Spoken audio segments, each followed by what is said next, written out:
All right, I want to welcome everyone to this meeting of the Clyde Sukeforth chapter of SABR. I am Bruce McClure, the chapter chair, and we always hold our meetings in conjunction with the Gardner-Waterman Chapter of SABR in Vermont, Dr. Clayton Truder, chair. So as we always do, I want to take just a few moments to ask the group tonight is if there are any news and notes that they would like to talk about, research projects or things that they are starting for their fall or winter projects. Has anybody got anything going on that they want to share with the crowd this evening? All right, we'll just move right on. We tend to be a quiet bunch once in a while. I have a couple of announcements I want to make. First, care of my friend Carl Cicito in the Western Massachusetts chapter. There are only 5 days until the Red Sox All-Star Dwight Evans appears at the Springfield SABR chapter meeting at Springfield College. All baseball fans are welcome.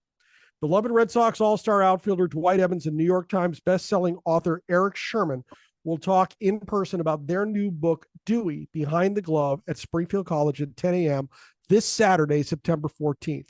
For further information, please go to the SABR events calendar and click that date where you will see how to get to that meeting. If you have any questions about that, you can email me directly at bruce@brucemcclurenh.com. Second thing that I'd like to go over this evening is the Clyde Sukeforth chapter of SABR invites all of you to a very special in-person meeting with a trailblazing sports journalist on Saturday, September 28th. All baseball fans are invited and encouraged to attend. We will have the pleasure of spending an afternoon on the patio at our chapter founder and chair's home in New London, New Hampshire, enjoying some backyard barbecue fare, celebrating some hopefully good late summer weather, and hearing an incredible story. Joining us will be fellow SABR member and award-winning journalist Melissa Lutke.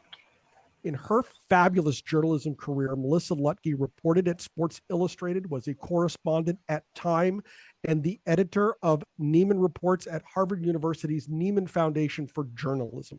Her lifelong engagement with issues revolving around girls' and women's lives led her to write 2 books, On Our Own, Unmarried Motherhood in America, and Touching Home in China, In Search of Missing Girlhoods. In her latest book, Locker Room Talk, A Woman's Struggle to Get Inside, Melissa revisits her federal lawsuit, Lutke versus Kuhn, which in 1978 secured equal access for women sports reporters. This is an in-person meeting that you do not want to miss. She is a titan of sports journalism, and this is a rare opportunity to commune at the Church of Baseball and listen to one of the greatest stories in our game today. For further information about that, you have my email address. I'll be happy to go over all that with you and give you directions to our home. On with the show. A culture's ephemera reinforces and mirrors society's underlying beliefs and values. Baseball cards and memorabilia in this country have come to reflect the way we regard and value its subjects. Not only does collecting baseball cards act as a gauge of fan interest in the game, but the cards themselves have come to be viewed as iconic talismans of the sport as the players and their achievements have faded from memory. Negro League baseball cards have a longer and more significant history than is generally perceived. A visual tour of important Negro League cards since the mid-1800s demonstrates that the cards have served as a bellwether of how and where Negro League players were perceived and appreciated throughout baseball history. Certain vintage Negro League cards contain subtle messages from the teams and from the players themselves as to how they perceived their status. Even after breaking of the color barrier in 1947, baseball cards of former Negro League players often disparaged or ignored the Negro Leagues to relegate them to historical obscurity. Only beginning in the 1970s did some well-produced Negro League card sets come to market which paralleled the increased awareness and appreciation of the Negro League players. Stephen Greens is a fellow SABR member and author of the book Negro Leaguers and the Hall of Fame. served as research assistant on the Negro League Baseball Collectibles Guide by Philip Garry III in 2013, and has written articles on collecting Negro League baseball cards appearing in SMR Magazine and Old Cardboard Magazine. And he is here tonight to give his Malloy Conference presentation entitled Negro League Baseball Cards and Memorabilia as a Roadmap to History. Stephen Greens, welcome to Northern New England. How are you, my friend? Thank you very much, Bruce. Appreciate it. Can I'm just going to turn it right over to you. Okay, thank you. For men and women of a certain age, and I see a bunch on this Zoom call, baseball cards were the way we learned about the game. I collected cards passionately as a kid and studied the backs of the cards. The content of those cards was, to many, our education in baseball. Since the cards express what manufacturers regard as significant about baseball, they can play an important part in writing or rewriting history. Baseball cards are also meaningful because the society's objects reflect its beliefs. Cards illustrate cultural values, convey symbolic messages, and sometimes they come from the players themselves. The way in which society has issued and valued Negro League cards over time has mirrored its perception of its ball players. I will sometimes be discussing pricing because how the marketplace values an item represents the importance that we as a people place on it. Let's get to it. Now, the earliest cards featuring African-American players can be found on those of integrated teams. One of the first is Frank Grant's image on the 1887 Buffalo team cabinet card. Steve, pardon me for interrupting. Before you go any further, do you want to share your screen and your presentation at this point? Yes. So you'll go down to the bottom and hit the share button. I don't see that. I just punched the slide. Steve, hi, this is Molly, Bruce's wife. Yes. You need to go back to the screen with your Zoom meeting. Okay, let me see how to do that. Okay. Up at the top. Okay. Now that you're at the Zoom meeting, you're going to scroll to the bottom and there'll be a menu bar there. And then you're going to hit screen share. It's green with an up arrow. It looks like a monitor with an up arrow in it. Is this the share, correct? Yep, share screen. Yep. Okay. And now once that menu comes up, you can select what you want to share. Okay. Did that come up? Nope. Not quite yet. Nope. Hit share, and then you'll click the PowerPoint presentation itself. And then you should probably hit OK. I don't see OK. Slideshow. If it's a slideshow, yep, you're going to hit the slideshow for your presentation. Okay. And now, is there a share button? Unfortunately, he hasn't shared his screen yet, so he's got to go to the Zoom meeting. Sorry, folks, we'll be with you just a moment. Okay, sorry about that. It's okay, Steve. Zoom. Now find the bottom where it says share. Share, I see it. Click that there. There you go. You got it now. Are you up? Yep, it now works. you click slide, you'll click from the beginning on the top left. Keep going. Slideshow from the beginning. Got it. And that'll do it. You are set. Take it away, Steve. Okay. Okay. The earliest cards featuring you got it now? We got it. Boy, there you go. Featuring African-American players can be found in those of integrated teams. One of the first is Frank Grant's image on the 1887 Buffalo team cabinet card. Nearly all the players touch each other with a brotherly hand on the arm or shoulder of a teammate.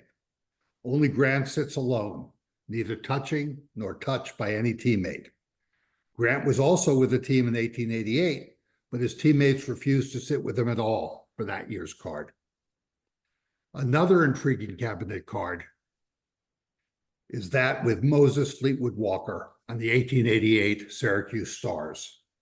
This was a year after Cap Anson had compelled the International Association to agree not to sign any more Black players.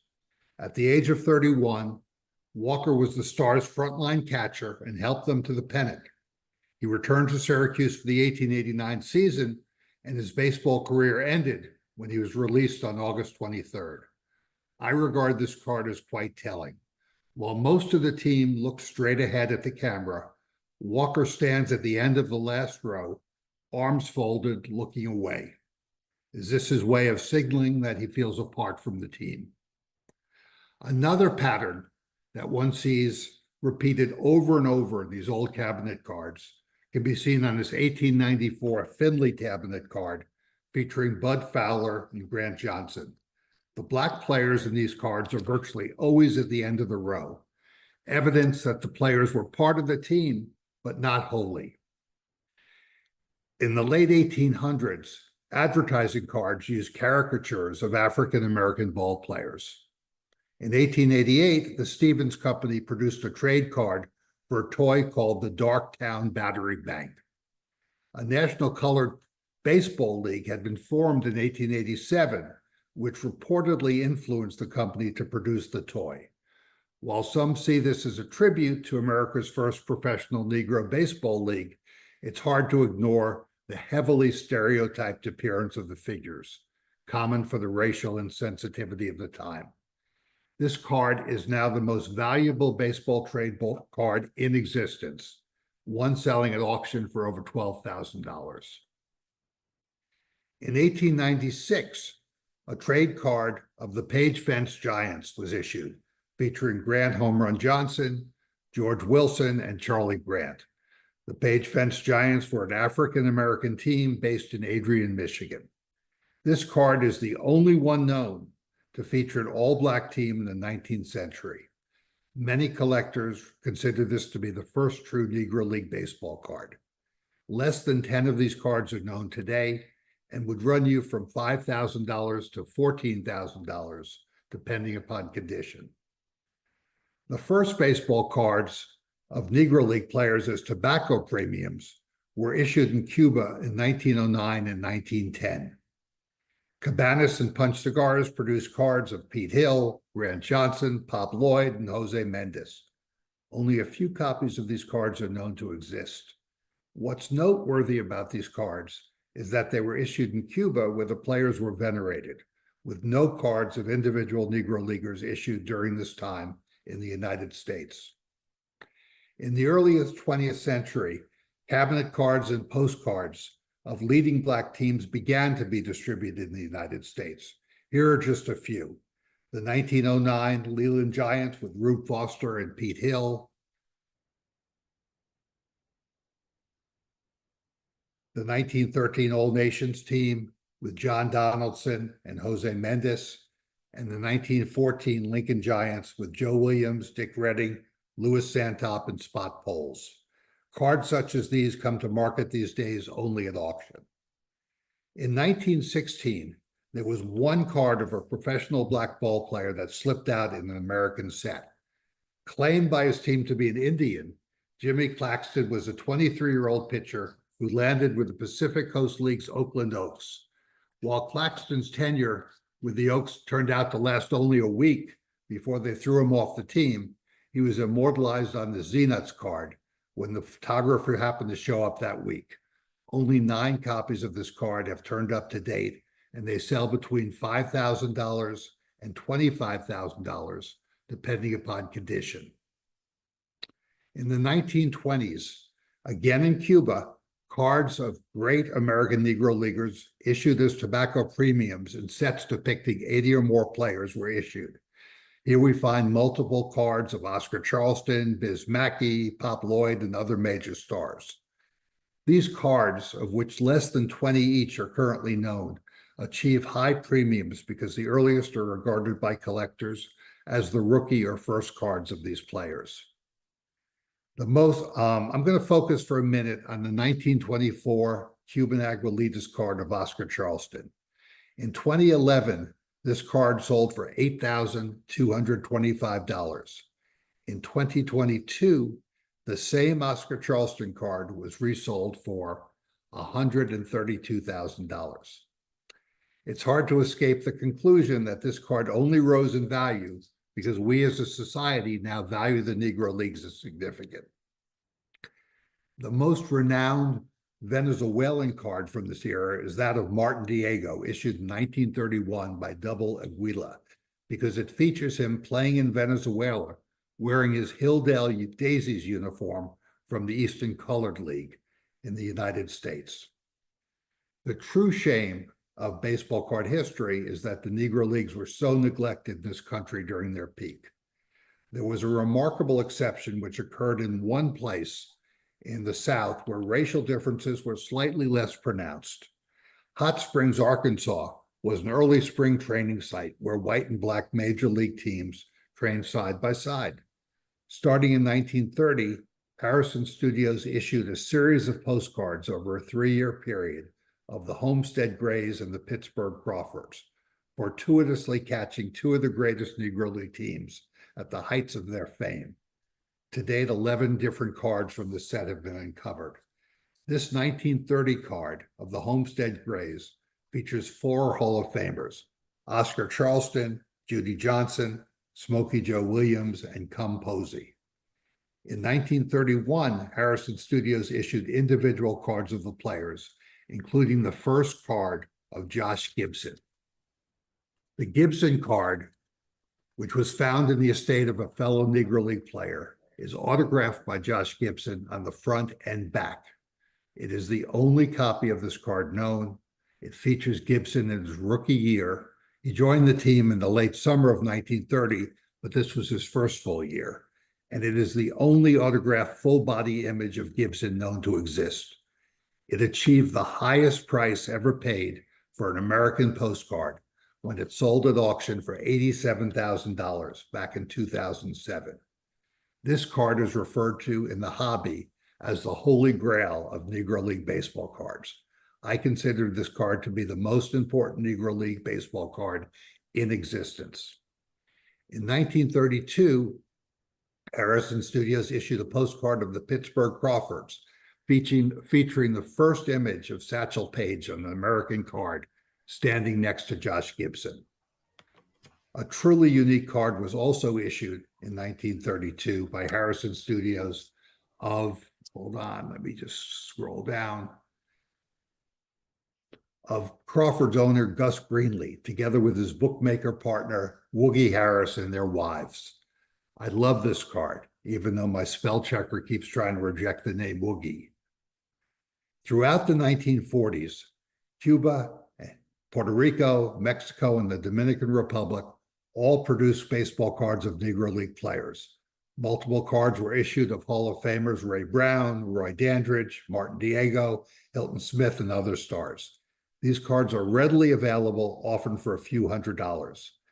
Some of the more fascinating cards were produced in Mexico, where the Negro League players were paid better and far better respected than in the United States.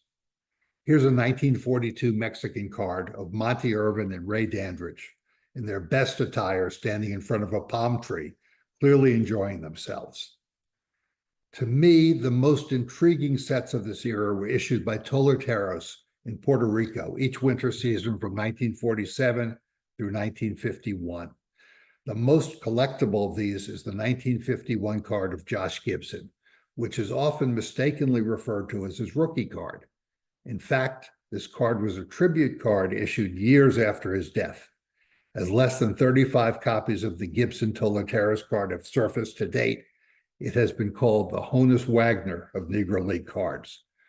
To demonstrate the increasing importance of Negro League cards, this card sold in 2011 for $11,500, and the exact card was resold in 2021 for $104,000. Cards of the Negro Leagues virtually disappeared for a time after the Negro Leagues faded to minor league status in the early 1950s. The major exception was a card created in 1952 by the Indianapolis Clowns of their teenage infielder, Henry Aaron, his first baseball card. Aaron only played 14 games for the Clowns before his contract was sold to Milwaukee. This card is so rare that I've never seen one come to market. Following Jackie Robinson's debut with the Dodgers in 1947, cards of former Negro Leaguers began to be issued by major American manufacturers. The most important of these is Satchel Paige's short-printed 1948-49 Leaf card, which is now regarded as the rarest and most significant post-war baseball card. In 2012, you could have picked up a decent copy for just over $2,000. Now a beat-up copy will start at $20,000, and a near-mint copy of this card sold in 2018 for $432,000. What's even more fascinating about this period than the prices is how Topps, which dominated the baseball card market in the 1950s, chose to ignore or disparage the Negro League's past. Historian Robert Fitz, some of whose observations I include in this talk, conducted a study of baseball cards in the early 1950s, which showed that 90% of the cards of non-Negro League players with less than 5 years experience discussed their minor league history. For former Negro League players, only 10% referred to their Negro League background. Where they do, the cards refer to the Negro Leagues as semi-pro or unorganized, rather than the professional leagues they were. The card of former Negro Leaguer Johnny Wyatt states that for the line 1955, out of organized baseball. In fact, Wyatt played for the Kansas City Monarchs in 1955. Bob Trice's 1954 Topps card contains a comic strip picture on the back showing him batting for the Homestead Grays with a white catcher crouching behind him. The comic effectively masks the fact that the Grays were a Negro League team. Monty Urban's 1953 card states that the former Lincoln University star has been in organized baseball since 1949. Nothing about his 8 years in the Negro Leagues, which led to the Hall of Fame. Jim Gilliam's 1953 card expresses surprise how, quote, with just 2 seasons of organized baseball under his belt, Jim captured the second base spot on the Dodger infield, quote. Perhaps his 6 seasons in the Negro Leagues could have provided a clue. The earliest card of Larry Doby was issued by Exhibit in 1947. It's a photo of him in his Negro League uniform, but with all Newark Eagles insignias airbrushed out, essentially erasing history. Luke Easter's 1954 card just made stuff up to explain how he became a star so quickly in the American League. Luke was one of the country's best softball players. Luke never played baseball until 1946, says the card. In fact, Easter never played softball, but he had played industrial and Negro League ball as far back as 1937. Buck O'Neill ranked him right behind Buck Leonard as the second best first baseman in Negro League history. Then there is Henry Aaron's 1956 Topps card. It features a color photo of Aaron with a second image of him with a big Milwaukee M on his hat as he slides across home plate. Except if you look closely at the face of the player sliding across the plate, it's not Aaron, it's Willie Mays. I guess to Topps they looked alike and they assumed no one would notice. In 1963, it got worse. Gad Fun issued a series of comic baseball cards, which included the first regular baseball card of Moses Fleetwood Walker, and correctly identified him rather than Jackie Robinson as the first Black professional in the traditional major leagues.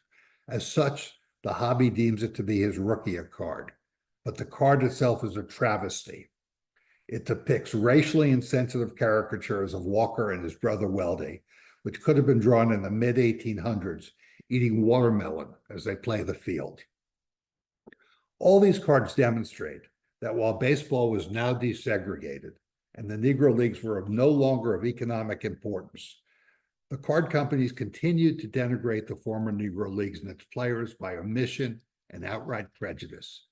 That baseball cards were considered children's toys allowed them to escape attention as ideologically charged items.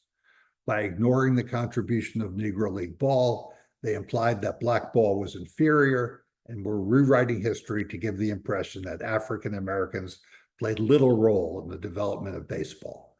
The baseball cards of the 1950s and 1960s therefore actively participated in relegating the Negro Leagues to historical obscurity. It wasn't until the 1970s that this prejudice began to be reversed, as independent manufacturers began to produce sets of Negro League cards. To date, there have been dozens of Negro League card sets issued by independent companies and as promotions by companies like McDonald's and Kraft. But in my view, the first great modern Negro League set was a two-part issuance by Laughlin in 1974 and 1978, with bios on the back, which seemed to have come directly from Robert Peterson's book, Only the Ball Was White. Laughlin was prescient in that 22 of the 36 players featured in the 1974 set would eventually make the Hall of Fame. A few years back, you could have picked up these cards for a few dollars. Now a fully graded set would run you over $4,000. What's particularly noteworthy about the Negro League sets of this time is that many of the players were still alive and available to autograph their cards. However, only 9 Negro League Hall of Famers survived until this era: Satchel Paige, Leon Day, Bull Papa Bell, Ray Dandridge, Buck O'Neill, Willie Wells, Buck Leonard, Judy Johnson, and Monty Irvin. Premiums paid for baseball cards autographed by one of these Hall of Famers ranged from a Monty Irvin card signed for about $20 to Satchel Paige signed cards up to $15,000. As virtually all of the players have now passed, cards autographed by leading Negro League veterans are probably among the hobby's best investments. In 1990, Eclipse Cards issued a 36-card set of Negro League cards consisting of watercolor portraits by artist Mark Chiarello.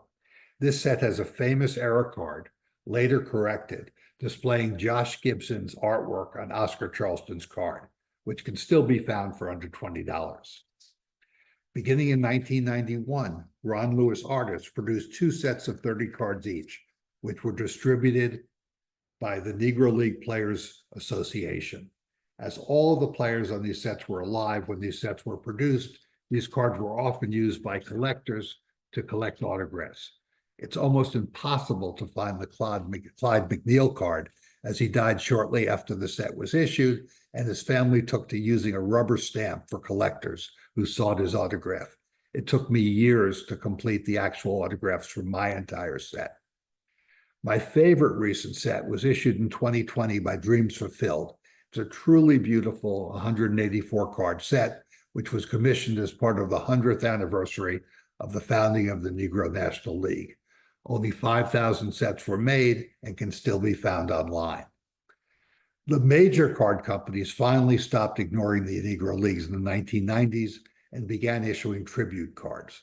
What I like about these cards is that the companies such as Topps and Panini are paying the estates of the players for the use of their images.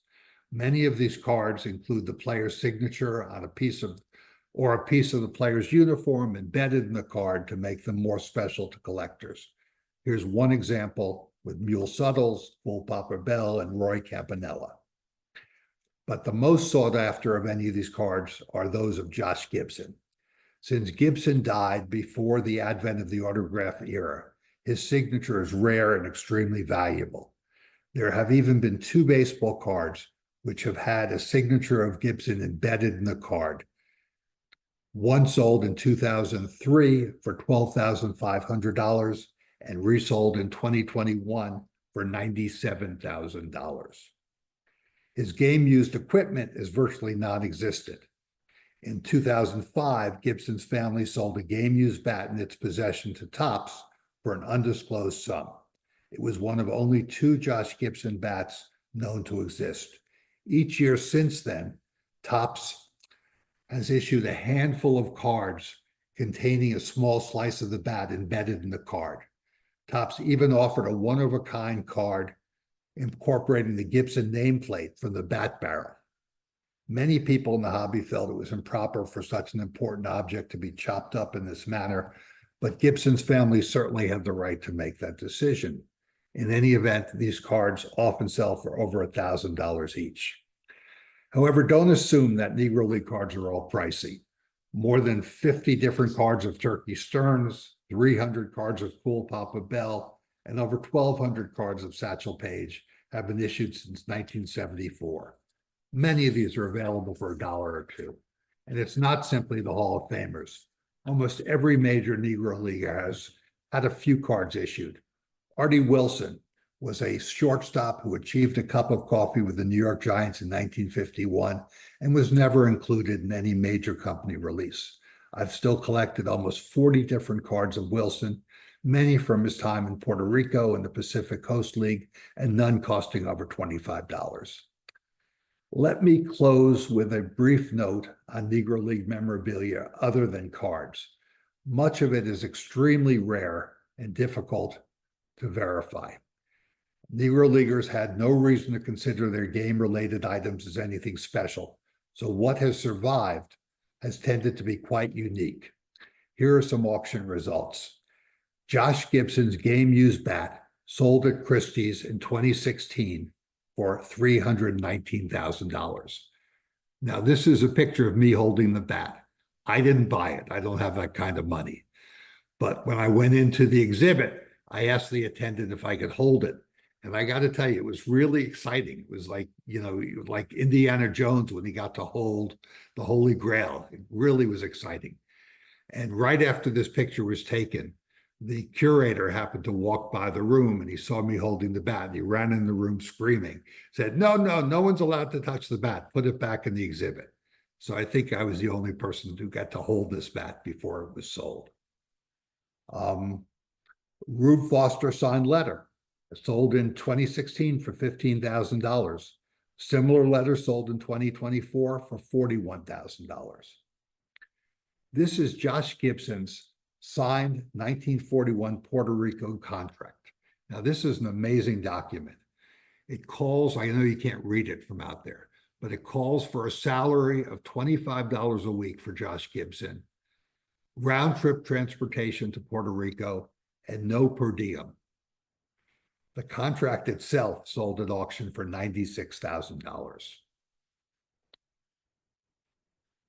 A Josh Gibson and Satchel Paige signed baseball sold in 2004 for $4,800. In 2022, the exact same ball sold for $42,000. As the Negro League's greatest players begin to become household names, hobbyists and investors have become aware of the extreme rarity and historical significance of these players' collectibles. In fact, no segment of the baseball card market has increased in value over the past decade as much as that of Negro League stars. The integration of Negro League statistics into those of the major leagues should only accelerate this trend. I don't know where the market will go, but I do know that there are about 40 known copies of the Honus Wagner card, and none sell for less than $1 million. There are over 2,000 graded copies of the 1952 Topps Mickey Mantle card, and a high-graded copy sold last year for over $12 million. There is only one known copy of the 1931 rookie card of Josh Gibson, and only 13 known copies of the 1923 rookie card of Oscar Charleston, perhaps the Negro League's greatest player. I'll let you do the math. Thank you.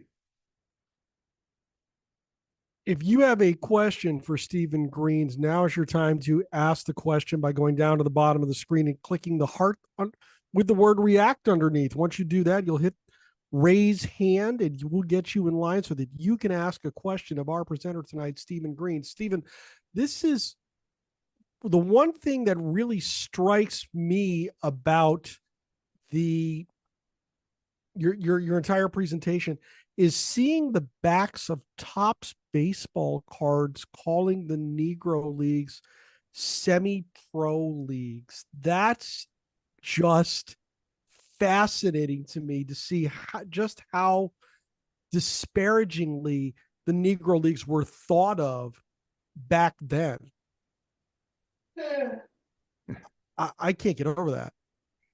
Yeah, it's, if you really study the cards of the 50s, it's pretty bad. I mean, how about when they call Luke Easter? He grew up playing softball. He never played softball. He was a Negro League star. Oh, man. They just made stuff up. Because he came into the American League smashing home runs. They had to make something up to explain how he was so good. Because he can't be as good as the major leaguers now. Oh my Right. goodness. Right. That's terrible. We've got a line of questions for you, Stephen. Karen Holleran, you are up first. Karen, how you doing? Hey, I have a question. Well, I have two. There's a Honus Wagner Museum in Pittsburgh.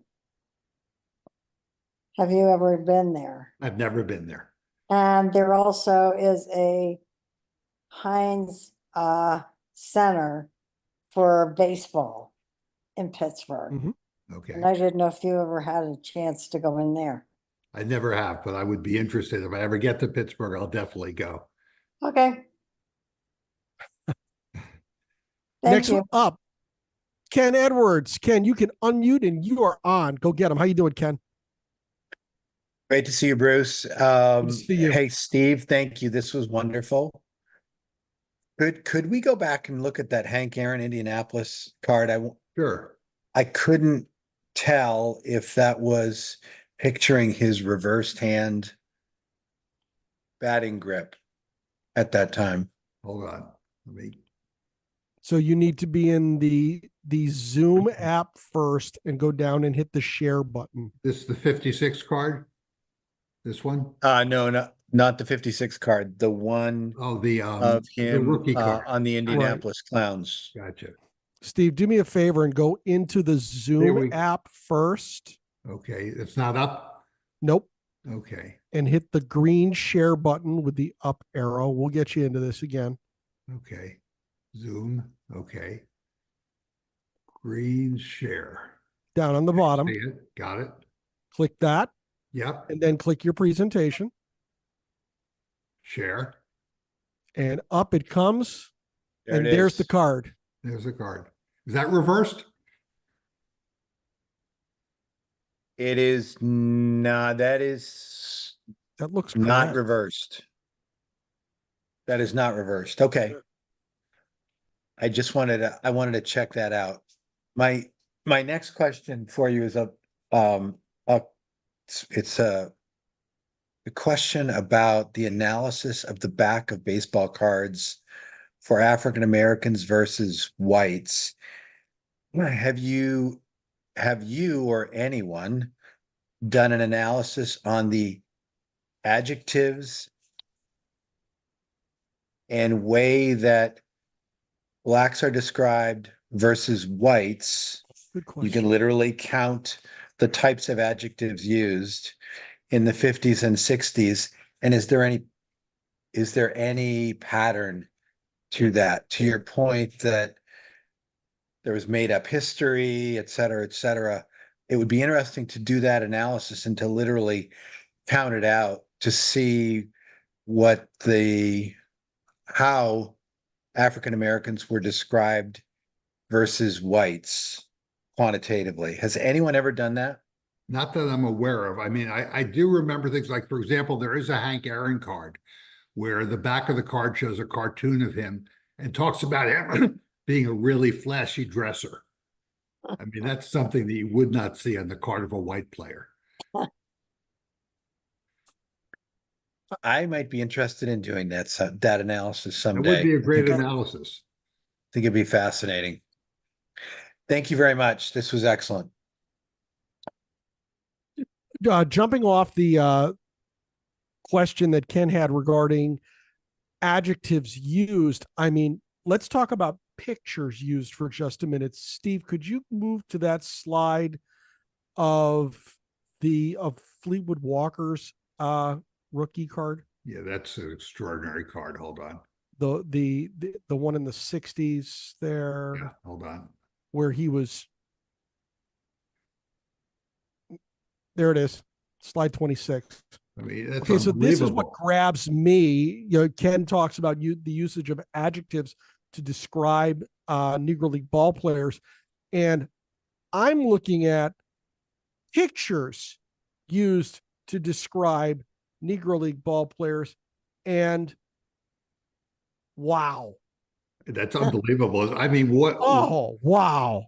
They look more like monkeys than players. Well, that's, I think that is the subliminal Yeah. whistle there, for lack of better term. And Ken's question just that just jogged it real quick. I'm looking at that saying, oh my. But it was a different time. I know, but that doesn't necessarily make hindsight and looking at the card now, it doesn't necessarily make it correct. Jim Laurie, my friend, you are up. How you doing this evening, Jim? I'm doing well. Steve, I have a question that I'd like to know if you're able to speak to the to Bill Veeck attempting to buy the Philadelphia Phillies in the 40s. Yeah, you know, I've researched that. I've read a couple of books about that incident. And more and more, I'm feeling it was more of a story of his than a reality. I don't know how you feel about it. There isn't a lot of historical substance behind it. It's something in his mind, but do you think it really happened? Well, there've been enough anecdotal articles written that makes me think that there might be some substance to it. I mean, it comes out in several different ways in different media places. So he certainly told the story, and it does make sense that once he tipped off the commissioner to what he was doing, he got blocked. So it does make some sense. He got blocked by the other owners, from what I've heard. But that would have been remarkable if he had done that, because at that time, I mean, some of the Negro League players were extraordinary. There's a very good article from a 1997 National Pastime with Veeck on the cover that analyzes all the moves he made and whether he made them with respect to purchasing the Philadelphia team. I recommend that everyone read that. It's excellent if you're interested in that. If you could drop a link in the chat, Ken, that'd be great. Ryan McClanahan, you're up. How you doing, Ryan? Hi, Steve. Thank you very much. This is really great. So a lot of these Negro League players' cards are really now getting very expensive. And I collect vintage sports cards. So how careful should someone be if they were wanting to get into collecting these guys' cards? Do you have any tips for us? Yeah, I would definitely rely on the auctions and just buy cards that have been, certified by either SGC or PSA, because there's a lot of stuff out there that, can't be verified. But most of the stuff that's important is showing up at auction these days. Very little of it is on eBay because these cards are too old and too vintage. What about autographs? As I said, only a couple of the Hall of Famers survived until the 1970s. Again, I would rely on autographs only if they've been certified by PSA or another company. Thank you very much. Appreciate it. Steve, do you think there is any appreciable amount of unfound or unearthed Negro League baseball cards or anything like that? What's your opinion on that? There are, and every year cards show up either from Mexico or the Dominican Republic or Puerto Rico that have not been seen before. It's and it's the hobby gets very excited when they show up, and they're out there. And it's for example, that Josh Gibson autographed rookie card just showed up about 12 years ago from the estate of another Negro League player, and nobody knew about it. So they're out there, and it's exciting. That's to great. Collectors like myself. Molly, you're up. Steve, thank you for coming and presenting tonight. First of all, I was interested in knowing a little more about your personal collection and how many years it's taken you to amass your personal Negro League baseball card collection. I started about 15 years ago. I realized that these guys were great players. They were not appreciated by the marketplace. And it was fun for me to go about, collecting them. And I was picking them up fairly cheaply. But lately, the market has exploded. You heard the numbers, and it's getting crazy, and it's getting beyond my means. But it's always been fun for me because a lot of these cards, only a couple of copies exist of each card.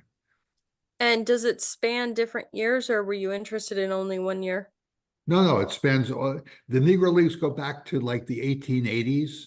Yeah, no, I'm aware of that. I just 1950. wasn't sure if you focused on 1 year. No, I go for everything. Okay. It all is exciting to me. Thank you so much again. Sure.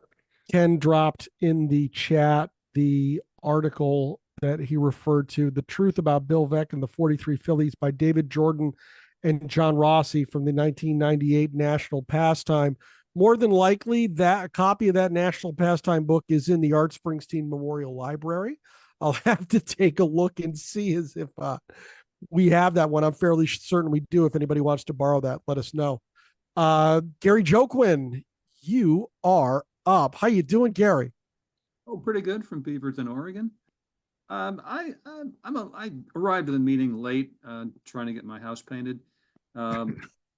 Last week, Alan Cohen gave a fascinating presentation on Josh Gibson and how through the course of his career he hit home runs in about 90 ballparks across the country. And I thought that the presentation, it would have been fascinating to see pictures of the ballparks, assuming that they existed, as well as pictures of the players at the age, of Gibson, at the age in which he was at those ballparks. So I'm just wondering, given that you're really into baseball cards, which are a good photographic record, if, say, for example, for Gibson and for other Negro League players, if you can actually see a progression from the young ball player to the ball player in their twilight years in the baseball cards, and if so, are there online databases where these cards are accessible? The answer is that the cards are so rare that that's not really the case. You can do it in photographs, but this rookie Josh Gibson card, which I'm trying to click on now, that's basically the only card that exists from the time that he played. The only one. Wow.